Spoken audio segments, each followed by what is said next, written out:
Well, good morning, ladies and gentlemen. Welcome to another special British Travel Awards interview. And I have a very special person, not unknown to the industry. It is James Clarke of Travelzoo. He is the top man in the UK. Good morning, James. You're making me blush, Graham. You're making me blush. I'm very well, thank you. How are you? Yeah, not bad, not bad. James, I think every person that's walking on this planet that has any connectivity to computers knows what Travelzoo, heard of Travelzoo, has used Travelzoo. But I think for those one or two people that haven't, perhaps you could just explain briefly what Travelzoo does. Hello everyone. So Travelzoo provides its 30 million global members exclusive offers and one-kind experiences, which are personally reviewed by our deal experts from around the globe. I like to think we're a business that has our finger on the pulse of outstanding travel, entertainment, lifestyle experiences. We work in partnership with tour operators, tourist boards, local businesses, and the larger businesses. And these relationships allow us to give our Travelzoo members access to these irresistible deals.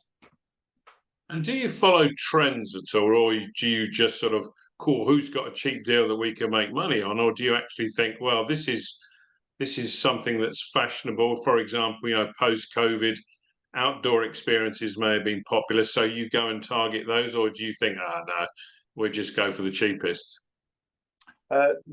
Completely the opposite. So we survey our members, we get lots of insights from our members to see what they want, and we spend a lot of time following the trends of the market, and ultimately what's driving this travel motivation. And only recently, when we surveyed our members a few weeks ago, we can still see this massive demand. Over 70% of our members desperate to spend that disposable income on travel and lifestyle. Does any of your research show why that is? I mean, on the one hand, everybody's talking about in the UK, for example, which is your market, we have massive mortgage rises, we have almost hyperinflation on food and fuel, yet still there seems to be this insatiable demand for entertainment and travel. Yes, and the number one reason that comes up from our members in particularly is around escapism.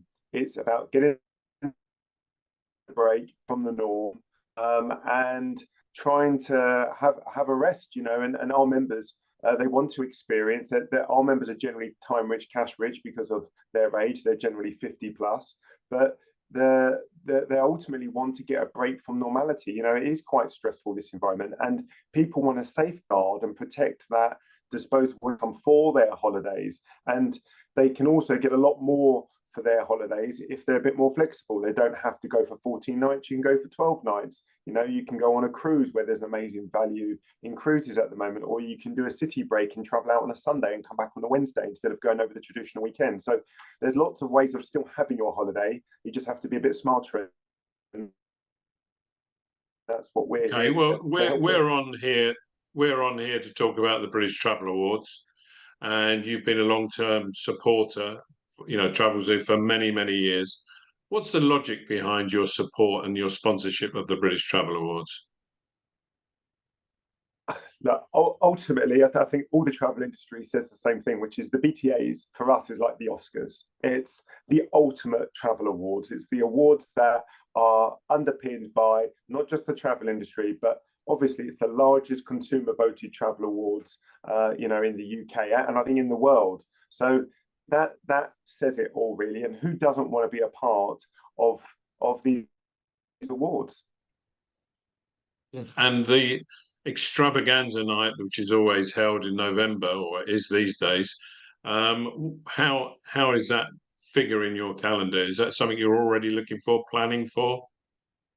Very much so. So when we sit down at the start of the year, and my lovely director of communications and head of PR, Kat, who works out my calendar, she'll always say, ensure that the BTAs is blocked out in your diary, because it's a night that we all look forward to.